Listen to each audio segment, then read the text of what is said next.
Hello friends, welcome to my channel కథా సమయం. ఈరోజు వీడియోలో మధు ప్రేమ్ల లవ్ స్టోరీ 4వ భాగం విందాం. ఎలారా ఆ అమ్మాయిని సెర్చ్ చేయడం అని అడుగుతాడు కిరణ్. ఆమెకు సంబంధించి నా దగ్గర ఒక ఆధారం ఉంది అని ప్రేమ్ అనగానే ఏంట్రా అది అని క్యూరియాసిటీతో అడుగుతాడు కిరణ్.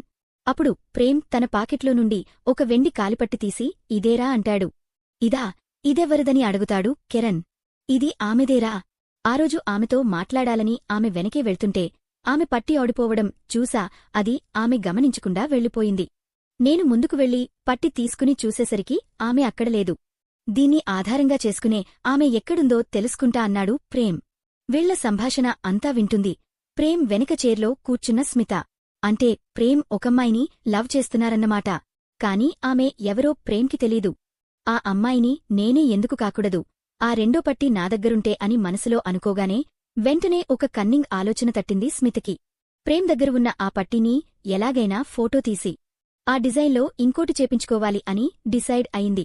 ఇక మధు మ్యాటర్కి వస్తే, నా లవ్ మ్యాటర్ చెప్పేకన్నా ముందు నువ్వు చెప్పినట్టు ప్రేమ్ జోక్ చేశాడా లేదా నిజంగానే ఆమెను లవ్ చేస్తున్నాడా తెలుసుకోవాలి అని అంటుంది మధు. అది 100% జోకేనే అంటుంది విద్య. ఏమో నాకు అది ప్రూవ్ అయ్యేదాకా ముందుకు వెళ్లలేను అని ప్రేమ్ లోకల్లో ఉన్న మధు క్లాస్ స్టార్ట్ అవగానే ఈ లోకంలోకి వస్తుంది. ఈవినింగ్ మధుని పిక్ చేసుకుని ఇంటికి వెళ్తుంటే దారిలో తనని ప్రేమ్ ఎన్ని మాటలన్నా ఏం మాట్లాడకుండా సైలెంట్గానే ఉంటుంది మధు. ఏంటి ఏమన్నా మాట్లాడట్లేదు, కాలేజ్లో ఎవడైనా ఏదైనా అన్నాడా ఏంటి, అయినా నిన్ను ఏమైనా అంటేవాడు బతుకుతాడా, నీ మాటలతో వాణ్ణి చంపేస్తావ్ అని గట్టిగా నవ్వుతూ అంటాడు ప్రేమ్. అంతలోనే ఇల్లు వచ్చేసరికి బైక్ ఆపేస్తాడు ప్రేమ్. బైక్ దిగి, అంటే నా మాటలు అంత దారుణంగా ఉంటాయా అని బాధగా అడుగుతుంది మధు. దారుణమా అని అడుగుతున్నావా, వామ్మో నీ మాటలు, నీ చేష్టలు అంతెందుకు, నిన్ను చూస్తేనే చిరాకు, ఇంకా నీతో పెట్టుకుంటారా ఎవరైనా అని మళ్లీ నవ్వుతాడు. కళ్లనిండా నీళ్లతో ప్రేమ్ ని ఒక చూపు చూసి లోపలికి వెళ్తుంది మధు. ఇదేంటి ఇంత ఫీల్ అయింది, నేను ఎన్ని అన్నా కూడా నాకు కౌంటర్ వేసేది, ఇప్పుడేంటి ఏడ్చుకుంటూ వెళ్తుంది అని వాళ్ల ఇంటికి వెళ్లకుండా మధు వాళ్ళింటికి వెళ్లాడు ప్రేమ్. మధు ఇళ్లు పక్కపక్కనే ఉంటాయి. ప్రేమ్ వాళ్ల నాన్న శేఖర్, మధు వాళ్ల నాన్న రాజేష్. వాళ్ల కాలేజ్ డేస్ నుండి బెస్ట్ ఫ్రెండ్స్. వాళ్లకు పెళ్లిళ్లు అయ్యాక వాళ్ల అమ్మలు కూడా మంచి ఫ్రెండ్స్ అయ్యారు. మొదట్లో చిన్న ఉద్యోగాలు చేసిన వాళ్లు తర్వాత బిజినెస్ స్టార్ట్ చేశారు.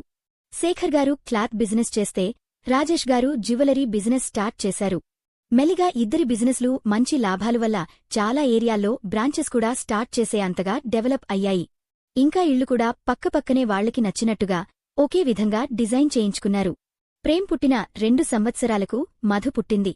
ఆడపిల్ల అవడం వల్ల ప్రేమ్ కన్నా చిన్నపిల్ల అవడం వాళ్ల ఇద్దరి ఇళ్లల్లో మధుని గారాబం చేసేవాళ్లు. ప్రేమ్ వాళ్ల అమ్మగారైన నిర్మలగారు అయితే ప్రతి విషయంలో మధుకి సపోర్ట్ చేసేవాళ్లు. అందుకే ప్రేమ్కి మధు అంటే తెలియకుండానే కోపం స్టార్ట్ అయింది. కాని మధు మాత్రం ప్రేమ్ని ఇష్టపడేది.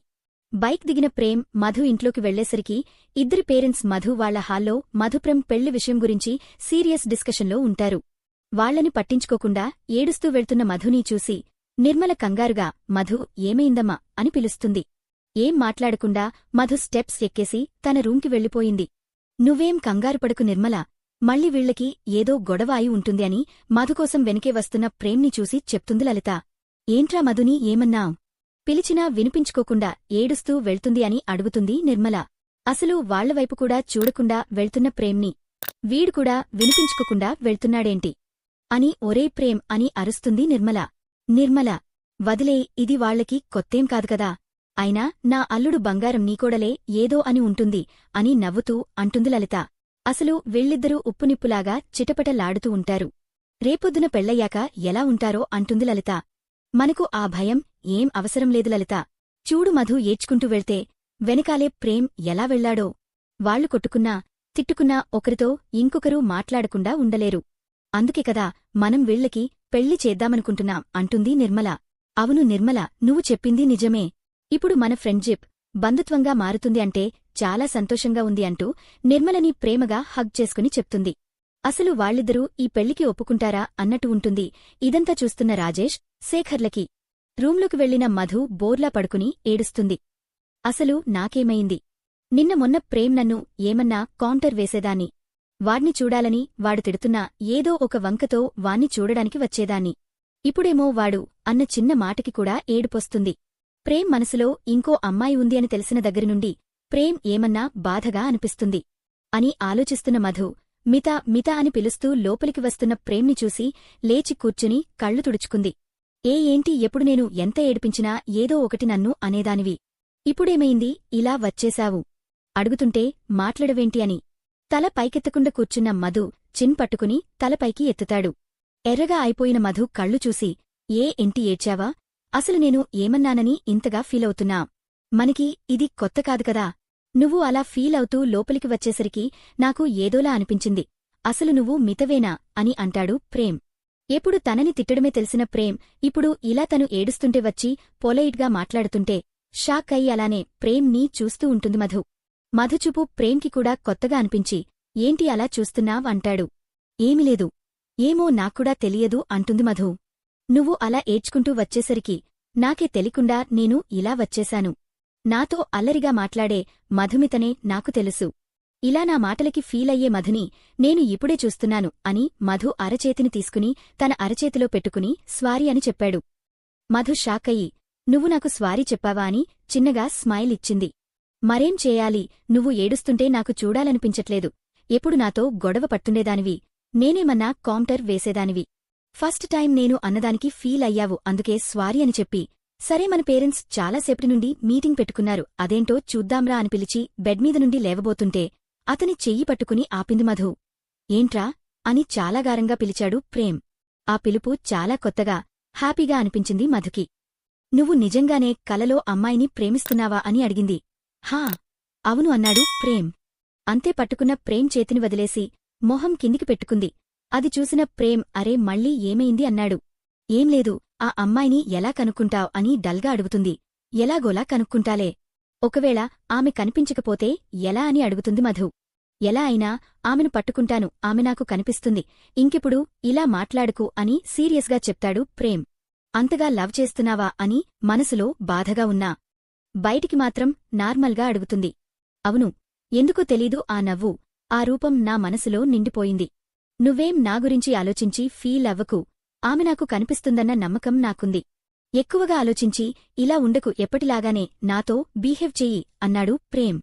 సరేలే హాల్లోకి వెళ్దాంరా. నువ్వు ఏడుస్తూ వచ్చేసరికి మా అమ్మ నేనే నిన్నేదో అని ఉంటా అని, నేను కనిపిస్తే నన్ను వేయించడానికి రెడీగా ఉంది అనేసరికి మధు నవ్వింది. హమ్మయ్య నవ్వావా, ఇకరా అని మధు చేయి పట్టుకుని కిందికి తీసుకువస్తాడు ప్రేమ్. వాళ్ళిద్దరిని చూసి ఏమన్నావ్రా మధుని అంటుంది నిర్మల. అబ్బబ్బా, వాళ్ళు ఇప్పుడు బాగానే ఉన్నారు కదా, మీరిద్దరూ ఎందుకు అడుగుతున్నారు? వాళ్ళు కిందికి వస్తే ఇంపార్టెంట్ మ్యాటర్ మాట్లాడాలి, అది మర్చిపోయారు మీరిద్దరూ అంటారు శేఖర్ రాజేష్లు.